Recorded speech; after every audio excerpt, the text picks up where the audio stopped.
Hello everyone and a very warm welcome to another pre-match show here at Rev Sports, and today it's Rajasthan Royals taking on Gujarat Titans in a must-win clash between these two teams. Both of them requiring a very important win here. Rajasthan coming back to their home ground after 3 away games.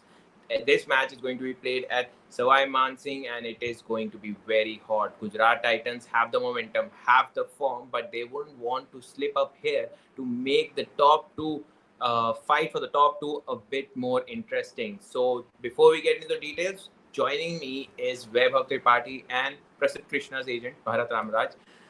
Hello everyone. Thank you gentlemen for joining me. This is James Anderson's agent, and you married to Prasidh Krishna's agent. He's not just a agent of Prasidh Krishna, he's agent of all the hit the deck bowlers. Josh Hazelwood, Kagiso Rabada, Prasidh Krishna, you name all the hit the deck James bowlers. Anderson is not a hit the deck bowler. I know, but James Anderson is your personal Agent has favorite. spoken. Mark Waugh and James Anderson are your personal favorite, personal bias for those players. Okay, so we have the agent as well, multiple bowlers agent.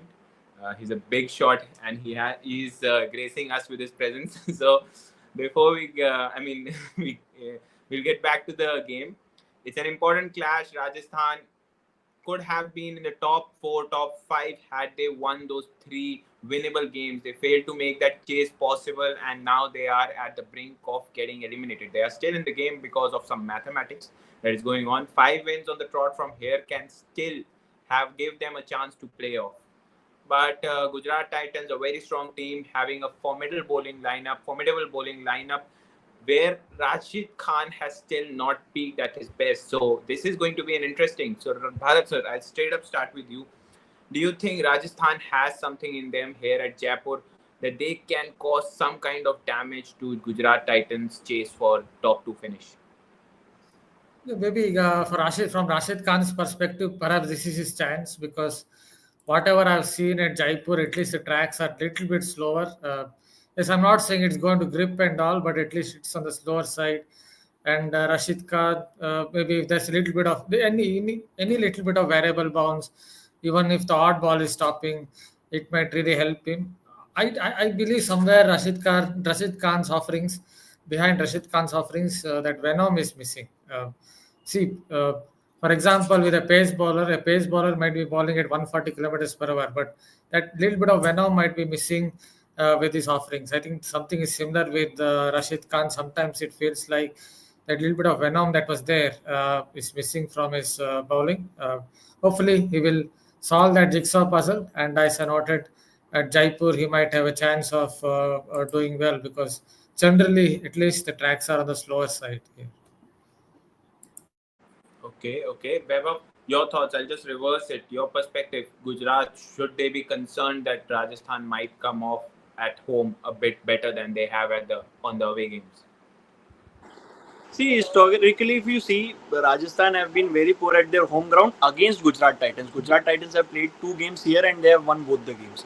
So, if you go by that and if you go by the current form of both the teams, then obviously Gujarat Titans will start as red hot favorites. What has not worked for Rajasthan Royals this season particularly has been the inexperience. Obviously, you can talk about the strategic blunders that they have made, but the inexperience, that's what we were talking about in our Hindi preview regarding the Rajasthan Royals, that the only thing that is stopping this team from making it to the top four will be the inexperience, because they have a lot of inexperience. Apart from Sanju Samson, there is a lot of young guys, and that's why they are not being able to finish the games.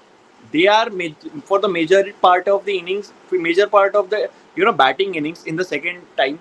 If you see the 3-run chases in against RCB, particularly last game, even before the 2 games where they were requiring 9 runs of the last 6 balls, they were in the game for major part of the innings. But where they lost it at the last, so that's where your inexperience, shows.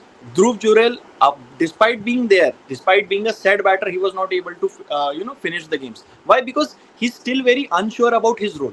Whether he's a middle order batter, whether he's a top order, whether he's a finisher, because there is a lack of role clarity which I see in Rajasthan Royals players, and obviously that's why I'm saying that the inexperience coupled with the tactical blunders has what caused Rajasthan, not being able to do justice to the. Still, it's a very decent squad, but you are not being able to use your resources properly. You have a Akash Madhwal.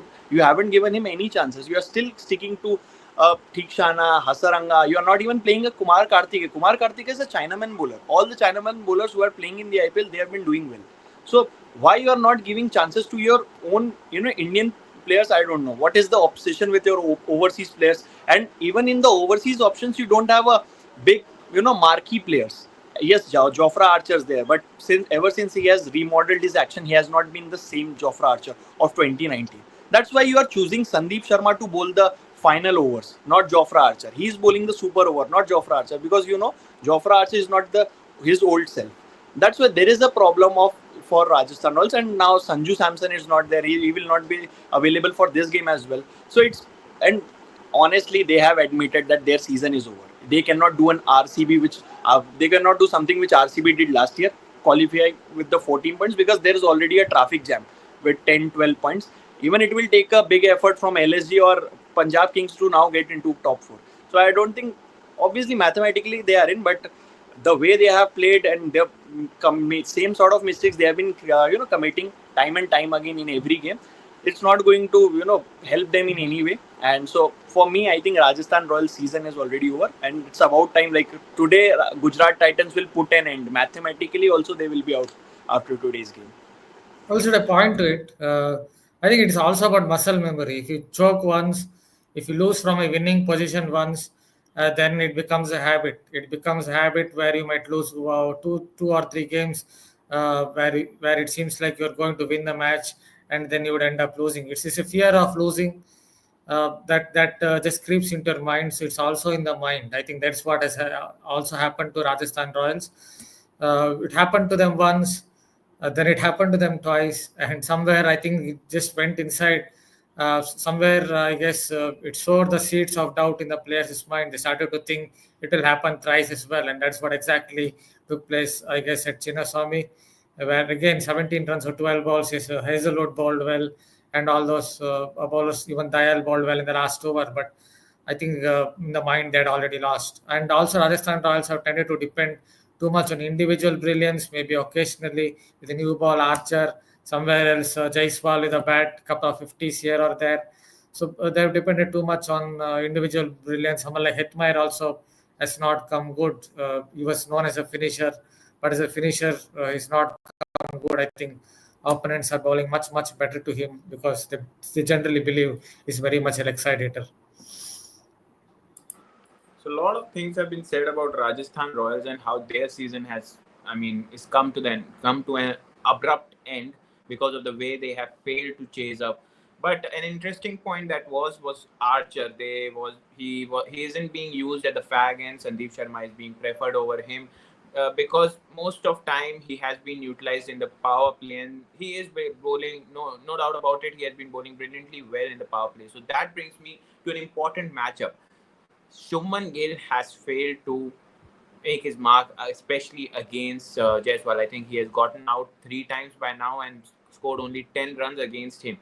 So Weber, Bharat, both of you, your perspective on this, how important this matchup will be from Gujarat's perspective, because Rajasthan seems to be almost out of the tournament, irrespective of the mathematics. But how important this matchup will be, how important it will be for Shubman Gill to continue the way he has been for Gujarat. I will start with Weber. See, very important for Shubman and even for Yashasvi Jaiswal. If you want to break into the Indian T20 team, both are out of the T20 scheme of things. It's currently Sanju Samson and Abhishek Sharma. And there's an Asia Cup which will happen this year. Next year, there's a T20 World Cup. So both will be eyeing in spot because there is a lot of stiff competition when it comes to the opening slots. So obviously, last innings would give a lot of confidence to Shubman Gill against KKR. I think he scored 90. So that would give him a lot of confidence. But like you said, Archer will be a big threat. Because yes, he hasn't been look at his absolute best, but he's still bowling thunderbolts. He's still hitting that 140 plus hit speed. So what will be important for Shubman Gill and others, like all the top order batters which GT has, because GT's all bulk of the scoring has been done by the top order only, Josh Butler, Sai Sudarshan and Shubman Gill. So it will be important for them to negotiate the first 2 overs of Jofra Archer, because if he hits the seam, there is why Shubman Gill generally struggles against Jofra Archer is obviously the class of the man, and the other thing is if hits the seam, then if it comes inside, like if he's hitting the seam and it is coming inside so it creates a gap between the bat and pad, and there's where the problem lies with Shubman Gill. In the Dulip Trophy as well, he got out to Navdeep Saini while leaving a ball. So incoming deliveries are where Shubman Gill is most prone to. Even James Anderson dismissed him in one of the Test matches in 2021, and that was a reverse swing, so he couldn't do much about it. But that's where Shubman Gill's problems are. He struggles against the incoming deliveries. So if Jofra Archer manages to hit the seam and create the gap between bat and pad, he will get the better of Shubman Gill. But again, then you have a Sai Sudarshan who's been playing remarkably well, and then Josh Butler is also there. So if it's all about with GT, it's all about the top order. If you get rid of their top order, then you can come to the middle order and you can choke them up. But it's whether RR is confident or their new bowlers are confident of doing so, I don't know, because they are still not sure of who their new ball bowlers are. I am very surprised that they have not used Tushar Deshpande with the new ball a lot in this season, because for CSK last 2 years he was the best new ball bowler in absence of Deepak Chahar. So I think that's where a trick they have missed, that they have not utilized the services of Tushar Deshpande with the new ball. I think Tushar Deshpande and Jofra Archer could be a potent new ball bowling pair, but they haven't done that. That's where a tactical blunder. So if Tushar plays today, I would like to see him pairing with Jofra Archer at the front. I think they still have that power that they can rattle the opposition batters, rattle the top order of GT. But it's about using your proper resources. You cannot start with a Mahesh Theekshana who's very inconsistent with his line and lengths with the new ball. So it's about choosing the right options, right bowlers against an informed GT top order. Yes, sir. Bharat, sir.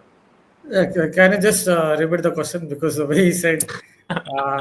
No, so Shubman Gill and Jofra Archer is an important matchup for this game, especially for Gujarat Titans if they want a solid start from their openers.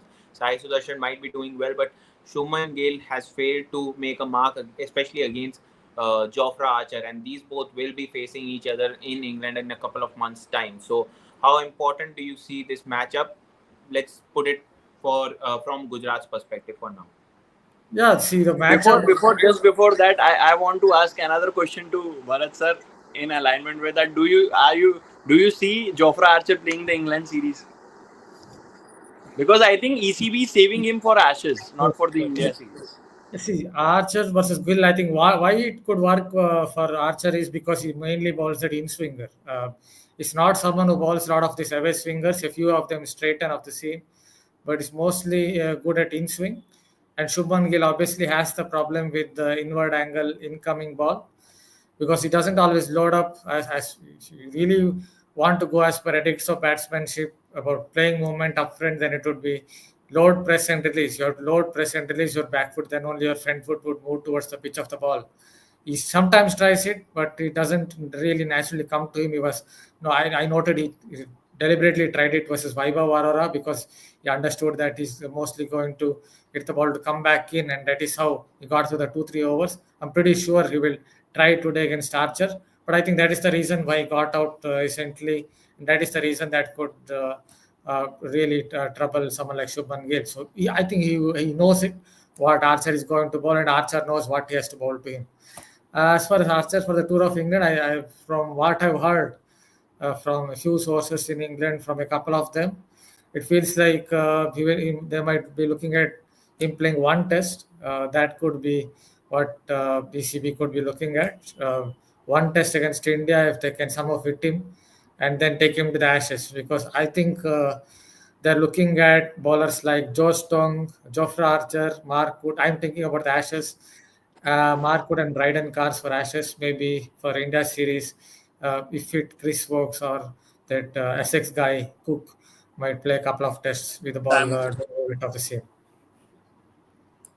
So small news in a way, but we'll continue to focus on the game GT versus RR. Webber, I mean, like we have already said, that Rajasthan seemed out and out. So, my question to you then is regarding Gujarat Titans. There are a couple of players that have started to flourish. Sai Sudarshan was already there. Middle order is also starting to average a bit better. They're striking a bit better. Rahul Tewatia is starting to get a bit better in the lower middle order. There are a lot of positives for them. But there's one player, like I already said, Sai Sudarshan, who has been phenomenal for Gujarat Titans. He hasn't scored a duck in 1451 balls. That's a milestone in itself. Your thoughts on him? How do you see this player going? Not just in IPL, but for India as well. He has knocked on the doors, but a couple of ODIs, I believe. But other than that, he hasn't been able to break through. So, your thoughts on him? How important he will be today?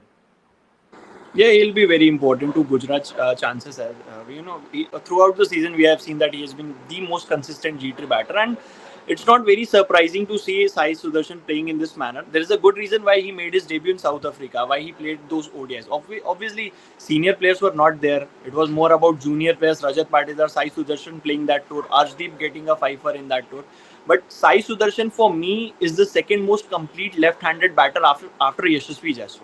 So it will be very good to see both of them playing together. This is the only difference that Sai Sudarshan, the only advantage that Sai Sudarshan has, that he can play those unorthodox shots, which Yashasvi can't.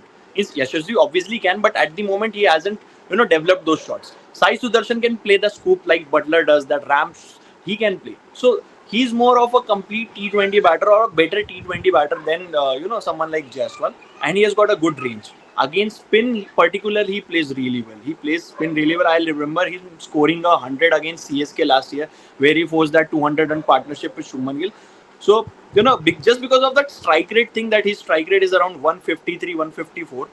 It's just because of that. I think he will be he'll be in contention, but I think that's where he'll miss out. There's a Bangladesh series as well. I will be very keen to see whether he makes that series or not, because a lot of players, a lot of Indian probables are not in good form. Whether it's Yashasvi Jaiswal, whether it's Sanju Samson, Abhishek Sharma also 100, and apart from that only 140 plus score, nothing else. So if you go by the current form, then obviously you will see Sai Sudarshan should get a chance in the T20 team. But again, it comes down to the strike rate. Abhishek Sharma strikes at 170, 190. So you want that kind of player, or you want more of an anchor who can still strike at 150 plus, then Sai Sudarshan is your option.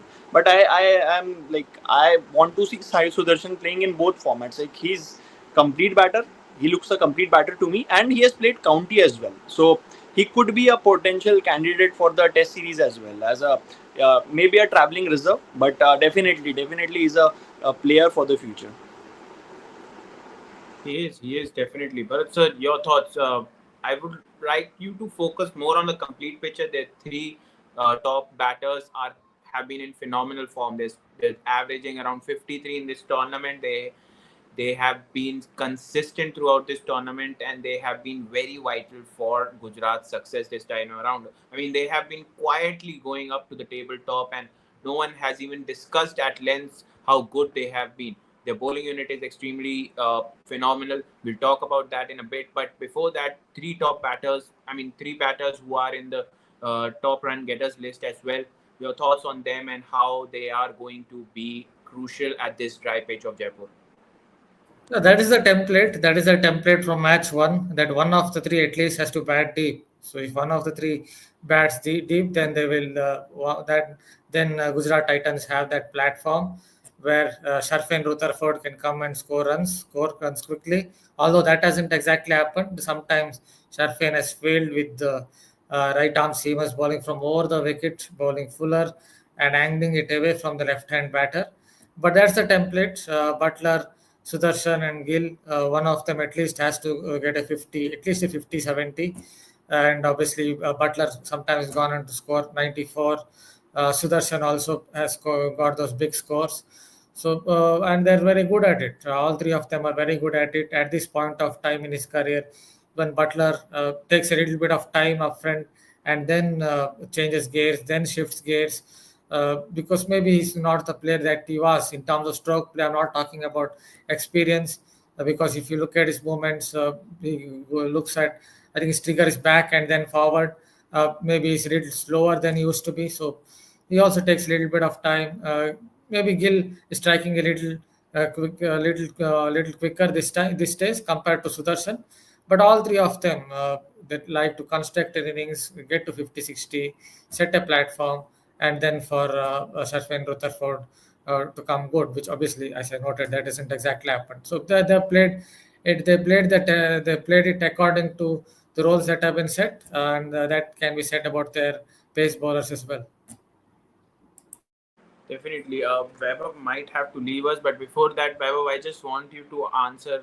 I mean, there's also one matchup that I might be looking for, might not have been spoken about, but Mohammad Siraj has been phenomenal for Gujarat Titans. He has been the he has the highest dot percentage, if I'm not wrong. And then there is also Yashasvi Jaiswal, who might not be in the best of clicks, but he has scored four or five fifties now in a row, and that is something big. So, your thoughts on this matchup and Mohammad Siraj, the player that has come back in this IPL? See, Yashasvi has certainly picked up in the last 5-4 games. If you see the way he started the tournament, his first 50 against Punjab Kings, it was, although it came in a winning cause, but it was on the slower side. But in the last few games, you see his strike rate is up. His strike rating is getting better. That's what you want to see from a player like Yashasvi as well. But particularly Mohammad Siraj, I'm particularly very pleased with the way he has bowled. Because we were talking about RCB probably retaining him for 14 crores or whatever the amount, but they didn't. And then he went to the auction. GT picked him up, and as soon as GT picked him up, we knew that although Kagisura Abada is there, but he will be the leader of the pace attack for GT, and that's what happened. Kagisura Abada is still not there; he's still unavailable. But Mohammad Siraj has, he didn't. He hasn't been, he has covered that thing that you will not miss Kagisor Abada a lot. He has covered that void. So it's all about him creating that impact along with Prasidh Krishna. We don't talk a lot about Prasidh Krishna, but Prasidh Krishna as a T20 bowler, he has evolved a lot. And last 2 seasons he missed because of injuries. So it takes a lot of effort for a bowler to come back from injuries and make an impact. Because we were talking about Siraj making an impact. This could be his redemption season because he was not there for the Champions Trophy as well. And when I met him, he just said one thing to me, which I remember in Nagpur, that this IPL, I am going to make this IPL mine. So this is what he said, and he was very focused. He was laser focused to do well, and that's why I'm not at all surprised to see Siraj bowling this well. The matchup again of Jaiswal versus Siraj will be interesting because over the wicket is where Siraj has troubled the left-handers more. He has brought that income. He has got the batters playing that flick shot and getting a short mid wicket. And LBW bold is, these are the other options, but away from the body is not what he's looking for. He's generally trying to bring the ball back in from the over the wicket angle, and that's where he's been successful against the left hand. So even Test cricket, he's been successful over the wicket only. So I think nothing will change. Today also we'll see a short mid wicket and then Siraj going with the same plan. But I think Yashasvi will counter him because he has played a lot against Siraj in the nets, and he's been looking in good form in the last few games. So I think Yashasvi will win this time in this battle. And now I will take your leave because I have to do the other show as well. Definitely, definitely. Thank you so much, Vaibhav, for joining us with all your tactics and insights. Thank you. It's a super Let's go. star. He is. But sir, I had specially kept Prasidh Krishna for you to give a detail about. We have no one else. You'll have to explain us what improvement he has done over this tournament. And I mean, he has made this bowling unit of Gujarat Titans very strong, despite someone like Rabada going off and hasn't come back yet. So, how crucial do you think Prasidh Krishna's form has been for Gujarat Titans? You guys, just for rating him, you guys make it seem like he's one of my five favorite cricketers. Anyway, yeah. See, obviously, I just rate him. And it's good to see that he has come good. Point one, I think he's just enjoying his bowling. So, must be all his bowling mechanics must be working well. Right from his run up, right from how his knees are pumping to load up to to his bound and to his landing and the follow through. Everything must be working well aligned towards the batter. If you notice, even in Australia, sometimes he was bowling down the leg side, giving too much width, It has been a problem for him over last 10 years itself. Even if you go back to 2015 when he first burst on the scene, he has had this problem. So somewhere he must have worked on small tweaks, small nuts and bolts and office bowling mechanics. He must have worked on it in the last 2 3 months, and that is what I think one of the reasons. And the reason, obviously, market improvement in his temperament. I think that has to be talked about, because there's always a thinking, even if you go back to the days of Karnataka Premier League Maharaja Trophy days, that if you hit Prasidh Krishna for a boundary or a six early on in the over, then he tends to flop. That's always been the case with him, even in first class cricket. Even if you look at Test cricket against South Africa and Australia, although he took wickets against Australia, if you just hit him for a couple of boundaries, then he tends to lose the way. That is where I think he's really improved mental side of things. Hayden Markram took the chance, hit him for a six of his first ball, came back, took 2 for 26 in that those particular 4 overs against LSG. That's an example. 2 3 examples one can give. I think these are the main reasons. So somewhere the credit has to go to Nera for asking him to keep it simple, just hit the pitch hard, and just try to focus on the batter. Don't give width. Don't bowl too much down leg. So it's just kept it simple, and has also swung the ball a little bit. So if in case Prasidh has to be selected for the England tour, that is another plus point, because he swung the ball a little bit whenever there has been any little bit of conventional swing. That Delhi to KL Rahul definitely swung late, and that particular Yorker. So I think these are the reasons, and also improved fitness, because he's bowled the heavy ball a lot more. In the past, he might have bowled 4 or 5 heavy balls out of 24. This year is ball 12, 13, 14. So I think that's made a key difference, because you can see it with how the bat keeps turning in the hands while the batter's face proceed. That's a clear indicator that it must be the heavy ball hitting the bat hard on impact. Yes, yes. I'll just take a few comments. There are still 2 minutes left before the toss happens. One second. Syed Nizamuddin says Krishna and M. Siraj is really impressive in this year's IPL. Yes, that's what we have been discussing. They have been phenomenal for Gujarat Titans, and that is why they are in the top two right now, and they would like to continue in those lines. Sanvi says, will Grill break his negative matchup with Archer this time? Do you think, Bharat sir, he might break it this time? Yeah, that is difficult to predict. Each player knows what is going to happen. Archer basically balls everything in swing, almost everything in swing with the new ball. So if Gill doesn't really load, press and release his back foot, which will help his front foot to move towards the pitch and hit the in swinger through the line or defend it, I think then he will fail. So I think it is pretty simple if you look at it. So because with the new ball, at least in the first 2 hours, it will swing a little bit, the wide Kookaburra. So that is what is to get it right. If he doesn't get it right, then that particular batting template of press, load, press, and release, then I think Archer will again get him bored. By the way, news from the ground is that Kareem Janat has received his maiden cap and will make his debut for Gujarat Titans this evening. So, some changes that are being made. What do you think about this change up before we go on with the toss, because they're still heading towards the pitch? Not very sure. For whom will he come? Very sure about this. I mean, a good batting all round, bowling all round. Because yeah, I know. See, Kareem Janat, I've asked him for very long. I'm thinking for whom will he come? So that's all I'm thinking. That's what I'm saying. He's a good bowling all-rounder, but who is he going to replace today? Maybe they will replace Rahul Tiwatia with him or something like that, if they're only picking 3 foreigners till now. Okay.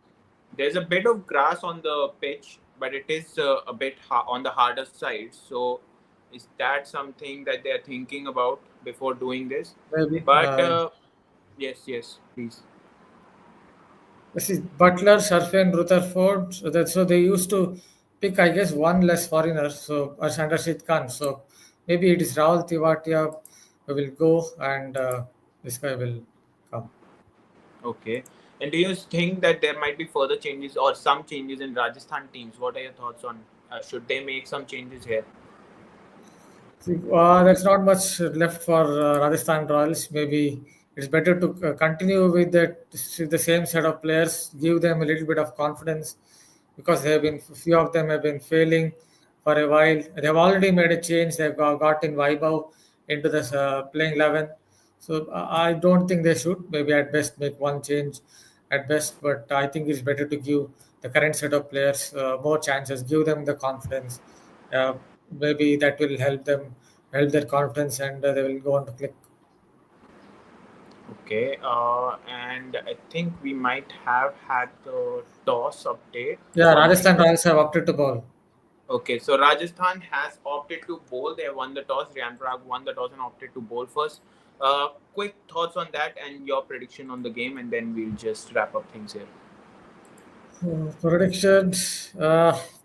Just have if you go as per law of averages, maybe Rajasthan Royals are due to win one game that usually happens in a long league-based tournament. Even in the EPL, even in football, I've seen it happening. Even a weaker team that goes on to lose 4 or 5 matches, you expect them to win at least one somewhere. So somewhere I got feel that could be today. But yes, obviously Rajasthan, Gujarat Titans are the stronger side of the two. On paper, they definitely are stronger, but just a gut feel. So there's some Okay. question on this. Yes, Mandeep says you can observe in cricket or any sports the teams which won multiple titles if they get knocked out in group stage.